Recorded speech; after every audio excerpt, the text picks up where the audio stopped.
नमस्कार विद्यार्थी मित्रांनो, लेट्स कॉन्कर मॅथ्स या यूट्यूब चॅनलवरती तुमचे मनापासून स्वागत. आज आपण इयत्ता 10वी विषय गणित भाग 1 मार्च 2022च्या प्रश्नपत्रिकेतील प्रश्न क्रमांक 3 सोडवणार आहोत. प्रश्न क्रमांक 1 आणि 2 सोडवून त्याचा व्हिडिओ मी अपलोड केलेला आहे, तो सुद्धा तुम्ही पाहू शकता. बघूया प्रश्न 3. प्रश्न 3 ए, खालीलपैकी कोणतेही एक कृती पूर्ण करून लिहा. इथं 2 कृती आपल्याला दिलेल्या असतात, त्यापैकी एक कृती पूर्ण करायची असते आणि गुण असतात 3 गुणांसाठी एक कृती असते आणि ह्या 3 गुणांसाठी तुम्हाला 6 बॉक्स भरायचे असतात. म्हणजे प्रत्येक बॉक्स हा अर्ध्या मार्कासाठी असतो आणि प्रश्नपत्रिकेत कृती जशी दिलेली आहे तशी कृती तुम्ही उत्तरपत्रिकेमध्ये पूर्ण लिहायची असते आणि मग त्या ठिकाणी बॉक्स भरायचे असतात. तर सोडवूया आपण आता ही कृती सोडवण्यापूर्वी एक विनंती आहे की अजूनही तुम्ही चॅनलला सबस्क्राईब केलं नसेल तर प्लीज चॅनलला सबस्क्राईब करा. पुढच्या प्रश्नपत्रिकेंचे सुद्धा मी व्हिडिओ लवकरच अपलोड करणार आहे. भाग 2चेही प्रश्नपत्रिका सोडवून त्याचे व्हिडिओ अपलोड करणार आहे. त्यासाठी नोटिफिकेशन तुम्हाला मिळण्यासाठी बेल आयकॉन प्रेस करा, म्हणजे तुम्हाला व्हिडिओ टाकला की लगेच त्याचं नोटिफिकेशन मिळेल आणि प्रश्नपत्रिका सोडवता येईल. चला बघूया आता कृती काय आहे ती. पहिलं गणित आहे त्यातलं, kx² वजा 10x अधिक 3 बरोबर 0 या वर्ग समीकरणाचे एक मूळ 3 असेल तर k ची किंमत काढण्यासाठी खालील कृती पूर्ण करा. इथं ही कृती दिलेली आहे, ती कृती आता इथे कागदावर लिहिली आहे, ती आपण सोडवूया. kx² वजा 10x अधिक 3 बरोबर 0 या वर्ग समीकरणाचे एक मूळ 3 आहे. म्हणजे या ठिकाणी जे मूळ आहे तीच xची किंमत असते, म्हणून x बरोबर इथं 3 येणार आहे. x बरोबर 3 वरील समीकरणात ठेवू. आता जिथं x आहे तिथं आपल्याला 3 ठेवायचे, तर kx² म्हणजे इथं बॉक्समध्ये 3 येणार आहे, 3चा वर्ग वजा 10x म्हणजे इथं 10 गुणिले xची किंमत आहे 3 अधिक 3 बरोबर 0. आता इथे हे डायरेक्ट आपल्याला उत्तर लिहायचं आहे, म्हणजे 3चा वर्ग येतो 9 गुणिले k म्हणजे किती येणार इथं 9k वजा 10 त्रिक 30 अधिक 3. आता 9k वजा, आता इथं एक ऋण आहे आणि एक धन आहे, म्हणजे वजा 30 अधिक 3 ह्यांची वजाबाकी करा. भिन्न चिन्ह असल्यामुळे त्यांची वजाबाकी करायची आणि मोठ्या संख्येचं चिन्ह द्यायचं आहे. मग 30 मधनं 3 गेले 27 आणि मोठ्या संख्येचं चिन्ह म्हणजे वजा 27. परंतु आता हे वजा 27 कसं येतं बघा, 9k वजा 27 बरोबर 0. इथं आपल्याला बरोबरची खूण दिलेली आहे, म्हणजे हा 27 इकडे त्यांना धन होणार आहे, म्हणजे इथं येणार आहे धन 27. आता इथं कृतीमध्ये फक्त आपल्याला जे विचारलं आहे तेच उत्तर या ठिकाणी अपेक्षित आहे, तेच लिहिलं पाहिजे आणि त्यालाच मार्क असतात. म्हणजे तुम्ही इथं जर का वजा 27 लिहिलं तर ते चुकीचं होणार आहे. म्हणजे इथं याच्या आधीची एक स्टेप असते की 9k वजा 27 बरोबर 0 ती इथं गाळलेली आहे आणि डायरेक्ट 9k बरोबर तुम्हाला हा 27 उजव्या बाजूला घेतला तर तो धन होणार आहे, म्हणून 9k बरोबर 27. तसंच इथं बघा आपल्याला k ची किंमत काढायची, म्हणजे k बरोबर इथं डायरेक्ट उत्तर लिहायचं आहे. तर 27 आणि हा 9 इकडे त्यांना भागिले होणार आहे, कारण तो इथं गुणिले. 9 1 9 9 त्रिक 27 म्हणजे इथं 3 येणार आहे. k बरोबर 3. असं तुम्ही बाजूला जे इथं ज्या स्टेप्स इथं दिलेल्या नाहीत त्या तुम्ही बाजूला करून घेतल्या आणि त्याचं उत्तर फक्त काढून इथं बॉक्समध्ये भरलं तरी चालेल. म्हणजे अशा प्रकारे ही कृती सोडवायची आहे. आता पुढची कृती बघूया.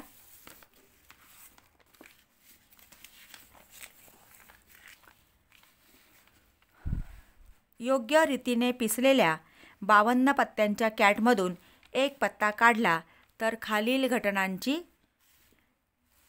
संभाव्यता काढण्यासाठी कृती पूर्ण करा. तर घटना ए आहे काढलेला पत्ता 1 का मिळणे आणि घटना बी आहे काढलेला पत्ता इस्पिकचा मिळणे. या ठिकाणी पुन्हा ही कृती दिलेली आहे, फक्त बॉक्स आपल्याला भरायचे आहेत. आता आपण ही कृती सोडवूया.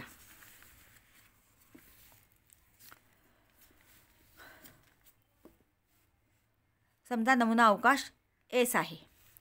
आता पत्त्यांची कॅट ही 52 पत्त्यांची कॅट असते, म्हणून नंबर ऑफ एस बरोबर 52. घटना ए, काढलेला पत्ता एक्का मिळणे. आता पत्त्यांच्या कॅटमध्ये किती एक्के असतात, तर 4 असतात, म्हणून नंबर ऑफ ए बरोबर 4. आता इथे सूत्र लिहायचं आहे आपल्याला. प्रोबॅबिलिटी ऑफ ए म्हणजे इथं नंबर ऑफ ए छेद नंबर ऑफ एस, हे सूत्र आहे. नंबर ऑफ ए छेद नंबर ऑफ एस.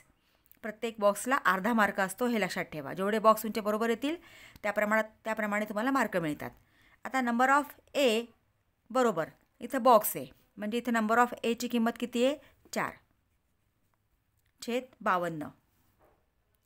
आता ह्या 4 छेद 52ला भाग दिलेला आहे, इथं 13 आलेलं आहे, म्हणजे इथं 4 1 4 आणि 13 चौक 52, म्हणजे इथं 1 आहे. तुम्हाला असं लक्षात नाही आलं तर तुम्ही बाजूला सोडवून घेऊ शकता, पण चुकवू नका. 4 1 4, 4 1 4, 5मधनं 4 गेला, 1 उरला, 2 घेतले, 12 झाले, 4 त्रिक 12, म्हणजे 1 छेद 13. आता पुढची घटना दिलेली आहे, काढलेला पत्ता इस्पिकचा मिळणे. आता या ठिकाणी 4 प्रकारचे पत्ते असतात आणि एकूण पत्ते असतात 52. म्हणजे प्रत्येक प्रकारचे, म्हणजे किल्वर, इस्पिक, हे जे प्रकार आहेत ते 4 प्रकार असतात. तर पत्ते असतात एकूण 52 आणि 4 प्रकार, म्हणजे त्या ठिकाणी प्रत्येक प्रकारचे 13 पत्ते असतात. हे आकडे सगळे लक्षात ठेवा. म्हणजे नंबर ऑफ बी किती येणार आहे, 13 येणार आहे. मग नंबर ऑफ बी आपण 13 काढलेला आहे, तर प्रोबॅबिलिटी ऑफ बी बरोबर नंबर ऑफ बी छेद नंबर ऑफ एस. म्हणजे इथं आपल्याला पुन्हा इथं तुम्ही उत्तर लिहून घेऊ शकता, कारण आपल्याला डायरेक्ट उत्तर लिहायचं आहे. नंबर ऑफ बी किती आहे, 13 छेद number of S 52. Number of S आपण काढलेलं आहे 52. इथं ती किंमत ठेवली तर 13 1 13, 13 चौक 52, म्हणजे 1 छेद 4, म्हणजे इथं 4 दिलेला आहे, इथं किती येणार आहे, 1 येणार आहे. 13ने आपण भाग दिलेला आहे.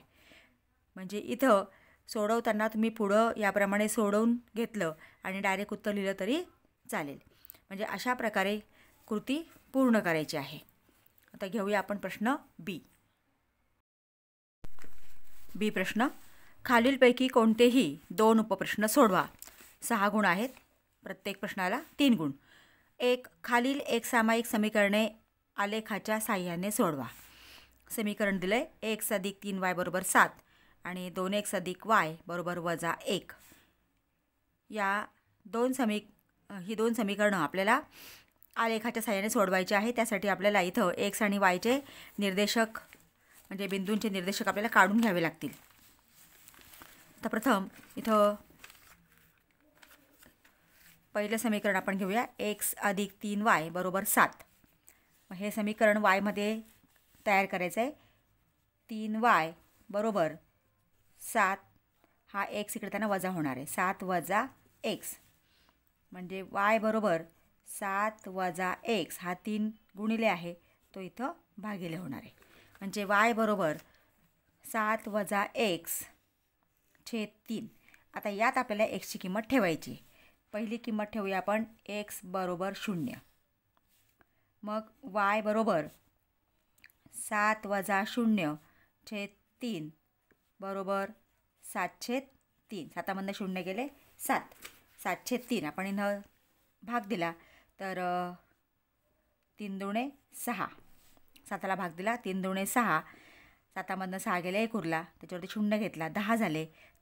आपण इथं पॉईंट दिला, 3 त्रिक 9, म्हणजे 2.3. दुसरी किंमत आपण घेतली, x बरोबर 1, y बरोबर 7 वजा x आहे, 7 वजा x छेद 3 बरोबर 7 वजा 1 छेद 3. 7मधनं 1 गेले, 6 छेद 3.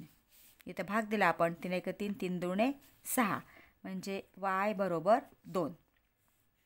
xची किंमत 1 असताना yची किंमत आलेली आहे 2. इथं y बरोबर 2.3 आलेला आहे. ह्या किमती आपल्याला याचा चार्ट तयार करावा लागतो. पहिली दुसरी किंमत आपण घेतली. तिसरी किंमत x बरोबर 2. नेहमी किमती 0 1 2 3च घ्या, कारण जर तुम्हाला इथं नाहीतर मग कुठल्या संख्येने भाग जाणार आहे, इथं वजा केल्यानंतर कोणत्या संख्येने भाग जाईल, कोणती संख्या घ्यायची हा विचार करावा लागेल. परंतु इथं भाग देऊन आपल्याला पॉईंटमध्ये आलं तरी आलेख काढता येतो. आता इथं y बरोबर 7 वजा x/3 म्हणून 7 वजा xची किंमत 2/3 बरोबर 7मधनं 2 गेले 5/3. इथं आपण 5ला 3ने भाग दिला तर 3 1 3 3 1 3 5मधनं 3 गेले 2 2वर घेतला 0 झाले 20 3 सक 18 म्हणजे y बरोबर 1.6.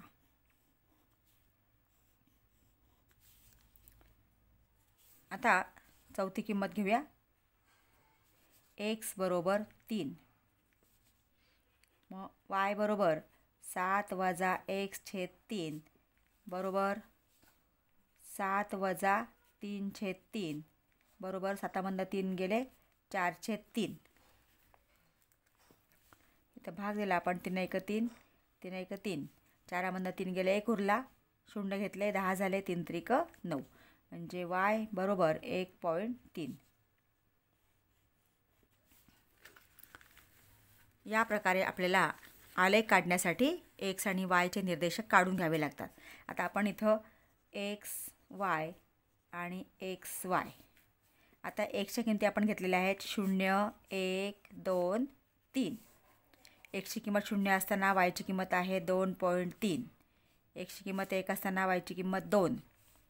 xची किंमत 2 असताना 1.6 आणि इथं 1.3. इथं 0 आधी x निर्देशक लिहा नंतर y 0 2.3 1 2 2 1.6 आणि 3 1.3. हा असा चार्ट तुम्ही एका समीकरणासाठी तयार केला की याला अर्धा मार्क असतो आणि दुसऱ्या समीकरणाचा जो चार्ट तयार होईल त्यासाठी अर्धा मार्क. अशा प्रकारे मार्कांची विभागणी केलेली असते. आता यातलं दुसरं जे समीकरण आहे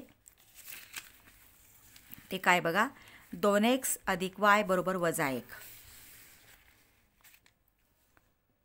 2x अधिक y बरोबर -1. मग y बरोबर -1 आहे तसाच आणि हा 2x इकडे त्यांना -2x होणार आहे. म्हणजे इथं तयार झालेलं समीकरण आहे y बरोबर -1 -2x. आता x बरोबर 0.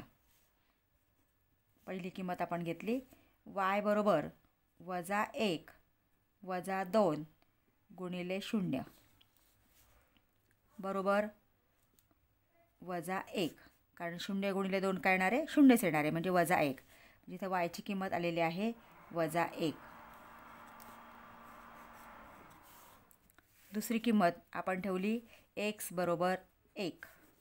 मग y बरोबर -1 -2x बरोबर -1 -2 कंसात 1 कारण xची किंमत 1 बरोबर -1 वजा 2 1 2 -2 म्हणजे -1 आणि -2 -3 म्हणजे इथे yची किंमत आलेली आहे -3.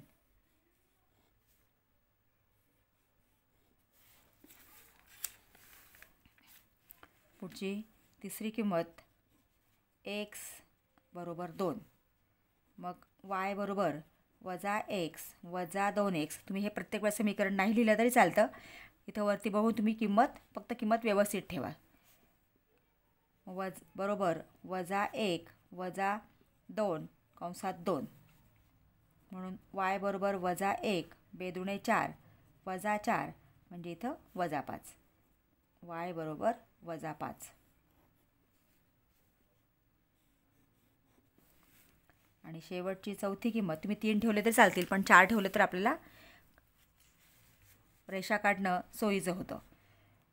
x बरोबर 3,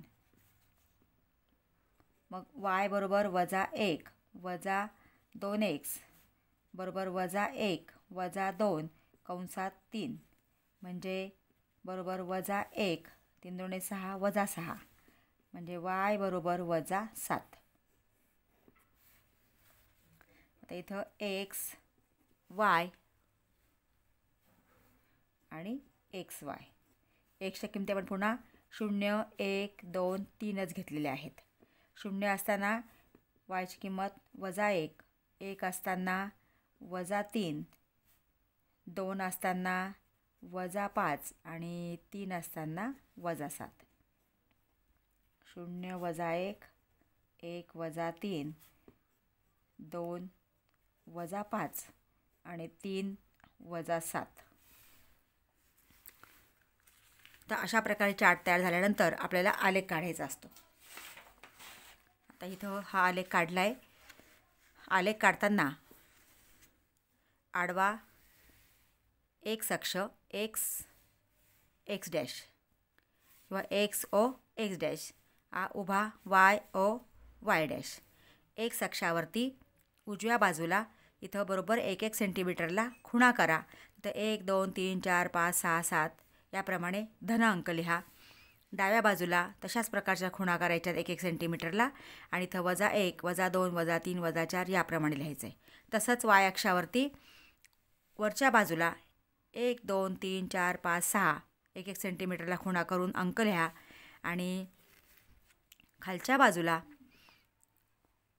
-1 -2 -3 -4 1 सेंटीमीटरला अंक लिहायचे आहेत. अशा प्रकारे ह्या कार्टेशियन अक्षत आपण काढल्यानंतर मग बिंदू स्थापन करायचे आहेत. आता बिंदू स्थापन करताना बघा एक चार्ट तुम्ही बघायचा आहे. आता इथं बघा पहिला आहे 0 2.3. हा इथं एक्स अक्षावरती म्हणजे पहिला निर्देशक 0 आहे म्हणून इथं 0 आणि 2.3 म्हणजे 2 नंतर छोट्या 3 रेघा आणि इथं हा बिंदू स्थापन केलेला आहे. नंतर पुढचा आहे 1 2. हा एक्स अक्षावरचा आणि वाय अक्षावरचा 2. नंतर 2 1.6, 2 एक्स अक्षावरचा आणि 1.6 म्हणजे 1 नंतर छोट्या बारीक 6 रेघा 1.6 आणि पुढचा आहे 3 1.3. हा 3 आणि 1 नंतर छोट्या 3 रेघा 1.3. अशा प्रकारे बिंदू स्थापन करून इथं ही रेषा काढलेली आहे. म्हणजे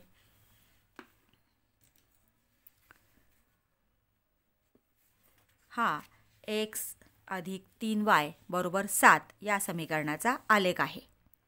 तशाच पद्धतीने पुढचं आपण x बरोबर 0 असताना y बरोबर -1.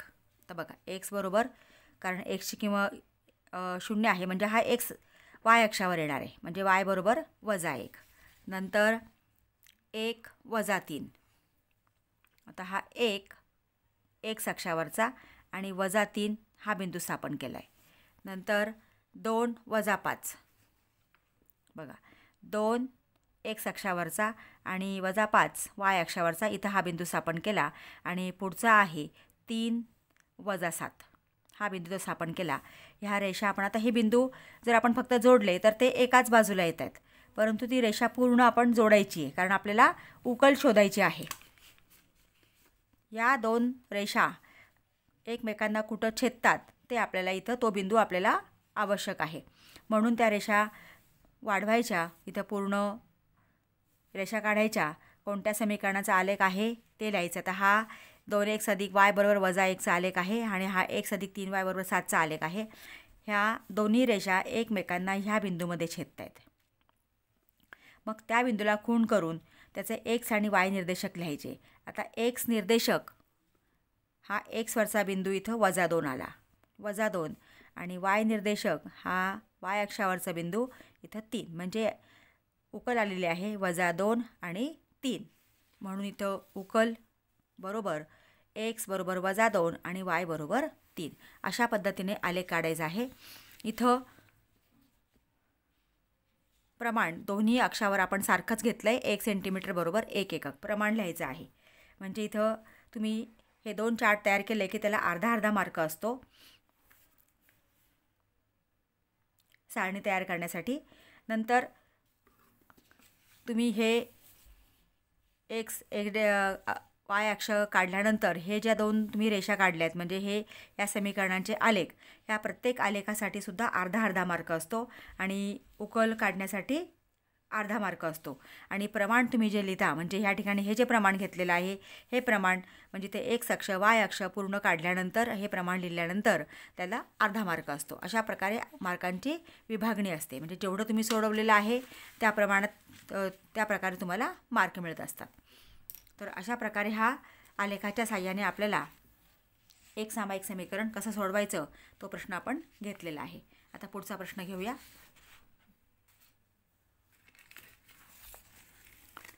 पुढचा दुसरा प्रश्न. एका नाट्यगृहात खुर्च्यांच्या एकूण 27 रांगा आहेत.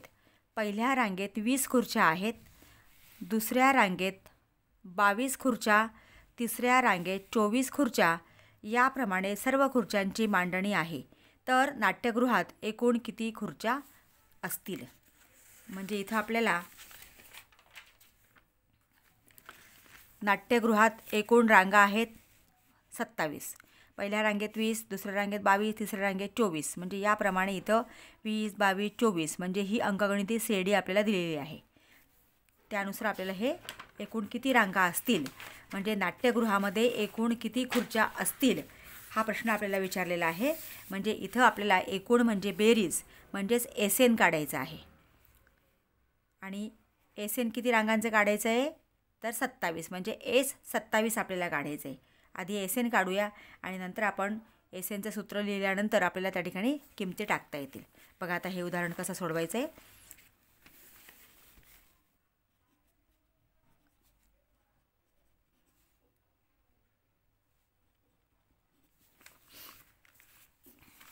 आता इथं प्रत्येक रांगेत इथे किती दिले बघा. पहिल्या रांगेत 20, दुसऱ्या रांगेत 22, तिसऱ्या रांगेत 24. म्हणजे 20, 22, 24 याप्रमाणे जर घेतलं तर 20 आणि 2 22, 22 आणि 2 24 म्हणजे 22 मधनं 20 गेले 2 उरतात, 24 मधनं 22 गेले 20 उरतात. म्हणजे ही अंकगणिती श्रेणी आहे. कारण सामान्य फरक इथं समान आहे.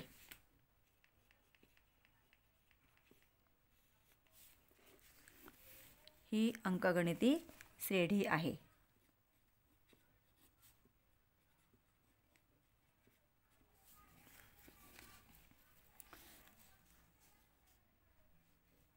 आता इथं आपण D काढूया. आधी D बरोबर 22 वजा 20 बरोबर 2 किंवा तुम्ही T1 T2 घेतलं तरी चालतंय. नंतर 24 वजा 22 बरोबर 2 म्हणजे D किती आहे इथं 2 आहे. आता A बरोबर पहिले पद म्हणजे 20, D बरोबर 2. आपल्याला N बरोबर 27 आणि S 27 आपल्याला काढायचं आहे.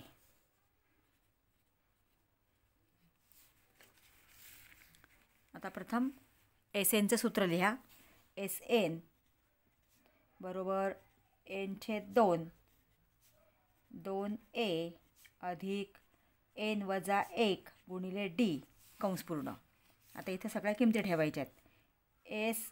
Nची किंमत आहे 27 बरोबर Nची किंमत 27 म्हणून 27/2 2 गुणिले एची किंमत 20 अधिक n वजा 1, nची किंमत 27 वजा 1 आणि डीची किंमत 2 बरोबर 27/2. 20 दुणे 40 अधिक 27मधनं 1 गेला 26 गुणिले 2. एक एक स्टेप करायची, काही अडचण नाही. इथं आपल्याला पटकन सोडवता येतं. 27/2 40 अधिक आता 26 दुणे इथे गुणाकार करायचा आहे. पाडेपाठ नसेल तर गुणाकार करा. बेसक 12 हातचा 1 बे दुणे 4 आणि 1 5 26 दुणे 52 होतात. म्हणून इथं 52 मी डायरेक्ट लिहिला किंवा गुणाकार करा. आता 27/2 इथं आपण प्रत्येक वेळेस 27 काढतोय गुणिले 40 अधिक 52 म्हणजे 4 अधिक 0 अधिक 2 2 4 अधिक 5 9 म्हणजे 40 अधिक 52 बरोबर 92. आता इथं 2ने 92ला भाग द्यायचा आहे. बे एक बे बे चौक 8 9मधनं 8 गेले 1 उरला 12 झाले बेसक 12 म्हणजे 27 बरोबर 27 गुणिले 46.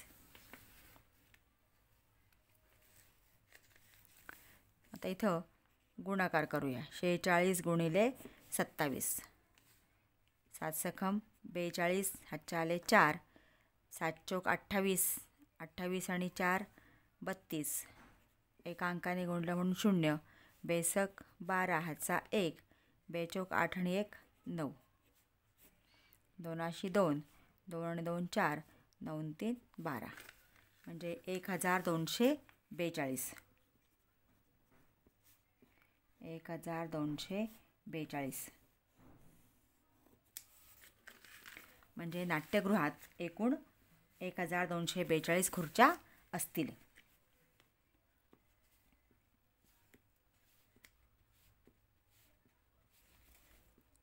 नाट्यगृहात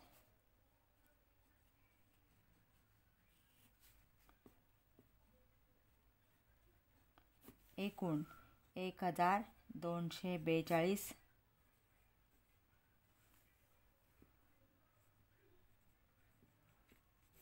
खुर्च्या असतील.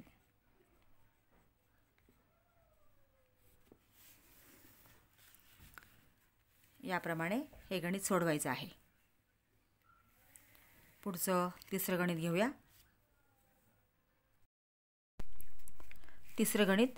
मनीष आणि सविता यांच्या आजच्या वयांची बेरीज 31 वर्ष आहे. 3 वर्षापूर्वी मनीषचे वय सविताच्या त्यावेळच्या वयाच्या चौपट होते. तर त्या दोघांची आजची वये काढा. म्हणजे आपल्याला आजची वय मानायची आहे कोणाची? मनीष आणि सविताची. मग मनीषचे आजचे वय x वर्ष मानू.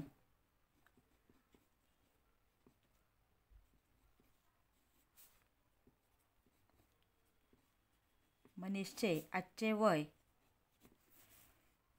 x वर्षे मानू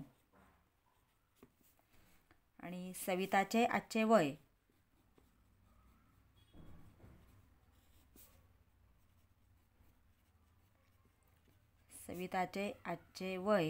y वर्ष मानू.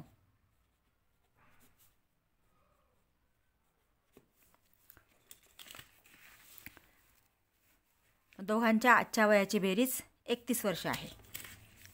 म्हणजे पहिल्या अटीनुसार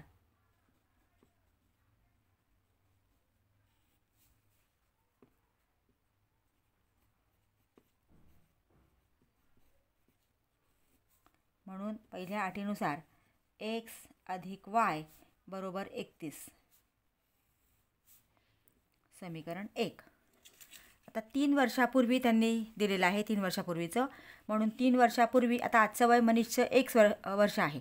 3 वर्षापूर्वी त्याचं वय किती असेल? 3 वर्षांनी कमी होणार आहे. म्हणजे आजचं वय समजा 15 वर्ष असेल तर 3 वर्षापूर्वी त्याचं वय 12 वर्ष असेल. म्हणजे x - 3 येणार आहे. मग 3 वर्षापूर्वी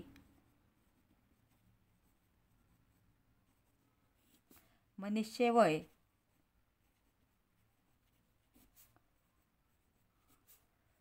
एक्स वजा 3 वर्ष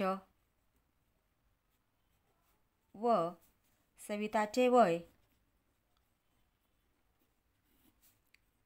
आता मनीषचं 3 वर्षांनी कमी होणार आहे म्हणजे सविताचं पण 3 वर्षांनी कमी होणार आहे. मग सविताचे वय y वजा 3 वर्ष. आता आपल्याला दुसरी अट दिलेली आहे. दुसऱ्या अटीनुसार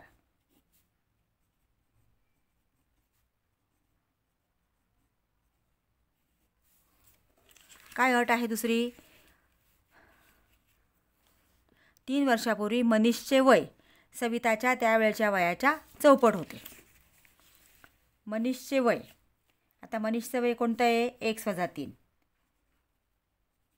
हे सविताच्या त्यावेळच्या वयाच्या म्हणजे वजा y वजा 3 चौपट होते म्हणजे गुणिले 4. याप्रमाणे हे समीकरण तयार होणार आहे. तर हे आपल्याला सोडवायचं आहे. मग एक्स वजा 3 बरोबर 4ने आता कंसाला गुणा 4 गुणिले y 4y वजा 4 त्रिक 12. आता हा y आपल्याला इकडे घ्यावा लागेल. मग एक्स आता इथं अधिक आहे, धन आहे, इकडे तर वजा होणार आहे. एक्स वजा 4y बरोबर वजा 12 आणि हा वजा 3 इकडे त्यांना अधिक होईल, अधिक 3 म्हणजे एक्स वजा 4y बरोबर, आता इथे भिन्न चिन्ह आहेत म्हणजे वजाबाकी करावी लागेल. 12मधनं 3 गेले 9 आणि मोठ्या संख्येचं चिन्ह म्हणजे वजा 9.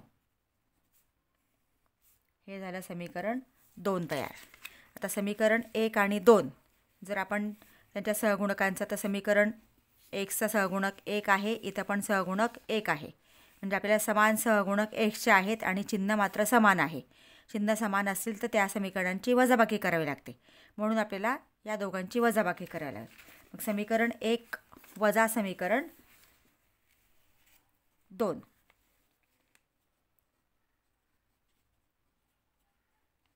समीकरण 1 मधून आपल्याला 2 वजा करावं लागेल. समीकरण 1 मधून असं लिहिलं तरी चालेल. समीकरण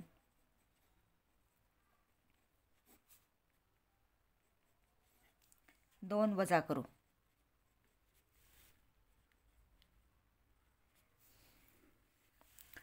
मग समीकरण 1 आहे एक्स अधिक y बरोबर 31 आणि समीकरण 2 आहे एक्स वजा 4y बरोबर वजा 9. आपण वजाबाकी करतोय म्हणून कालच्या समीकरणाचे सगळ्यांचे चिन्ह बदलते, सगळ्या पदांचे. आता धन आहे, हा ऋण होणार, हा ऋण धन होणार, हा ऋण धन होणार. आता एक्स वजा एक्स म्हणजे एक्स गेला, मग काय राहिला इथं? म्हणजे इथं हा 0 येणार आहे. आता हे दोन्ही समान चिन्ह आहेत म्हणजे बेरीज होणार. 4 आणि 1, इथं सहगुणक 1 आहे, 4 आणि 1 5, चिन्ह धनच दोघांनाही बरोबर. आता हे दोन्ही पण धन आहेत म्हणजे यांची बेरीज होणार. 31 आणि 9 40, चिन्ह धनच. आता वायची किंमत काढायची आपल्याला. y बरोबर 40, हा 5 गुणिले तो इकडे त्यांना भागिले होणार आहे. इथं भाग दिला आपण, 5 1 5 5 8 40 म्हणजे y बरोबर 8. आता y बरोबर 8 ही किंमत आपण समीकरण 1 मध्ये ठेवू. y बरोबर 8 ही किंमत समीकरण 1 मध्ये ठेवू. समीकरण 1 आहे एक्स अधिक y बरोबर 31. मग एक्स अधिक yच्या जागी yची किंमत 8 बरोबर 31. मग एक्स बरोबर 31 आहे तसाच, एक्स आहे तसाच, हा 8 इकडे त्यांना वजा होणार आहे, वजा 8. मग एक्स बरोबर 23. एक्स बरोबर 23. आता एक्स आपण काय मानलेलं आहे? तर मनीषचे आजचे वय.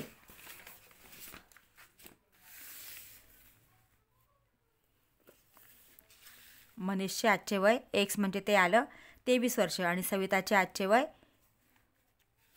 8 वर्ष.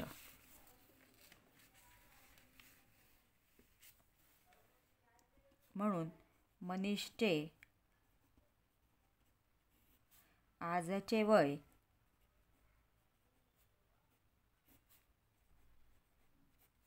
23 वर्ष आहे.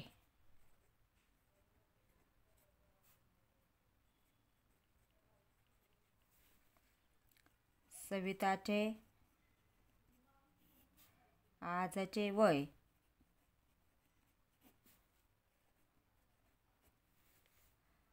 8 वर्ष आहे.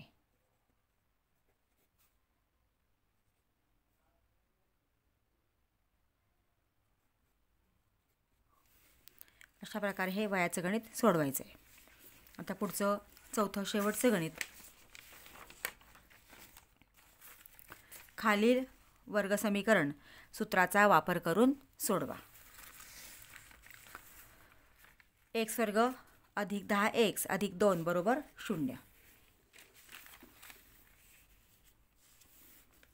प्रश्न 3 बी. चौथं गणित.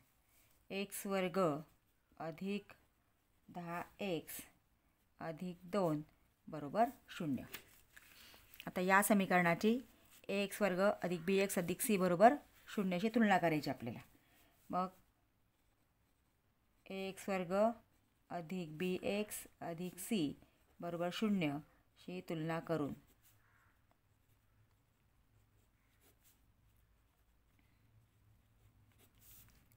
आता याची किंमत किती? इथं 1. x वर्गाचा सहगुणक a बरोबर 1, b बरोबर 10 आणि c बरोबर 2.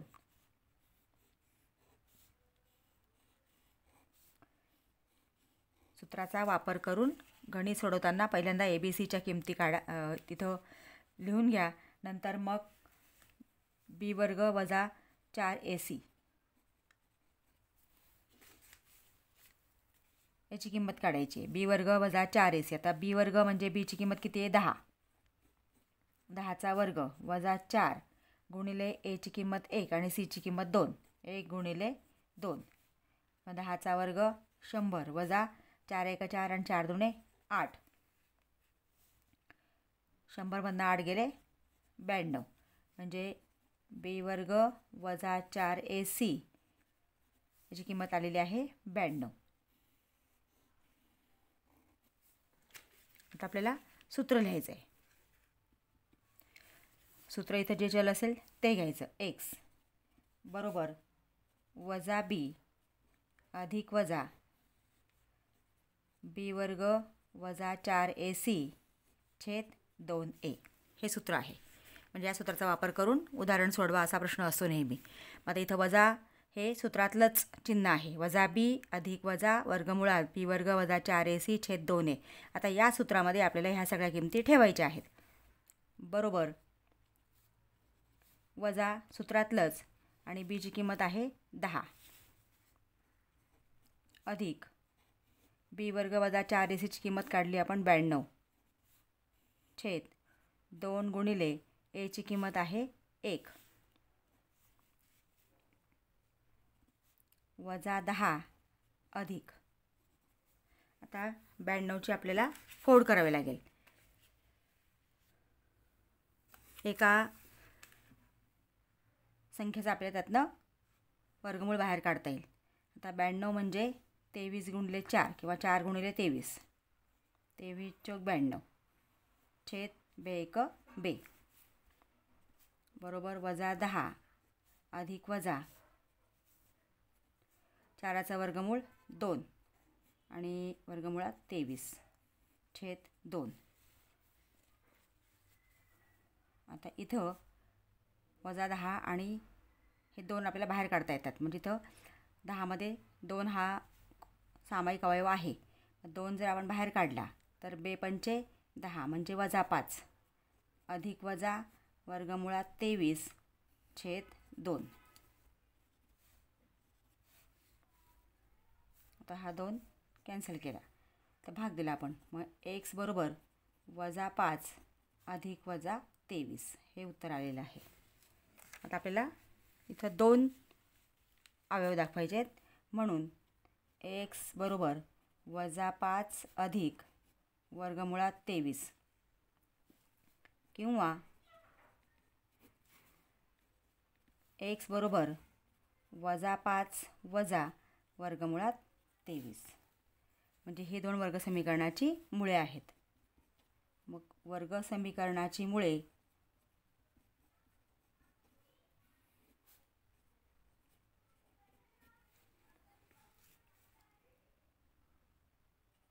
-5 अधिक वर्गमुळात 23 आणि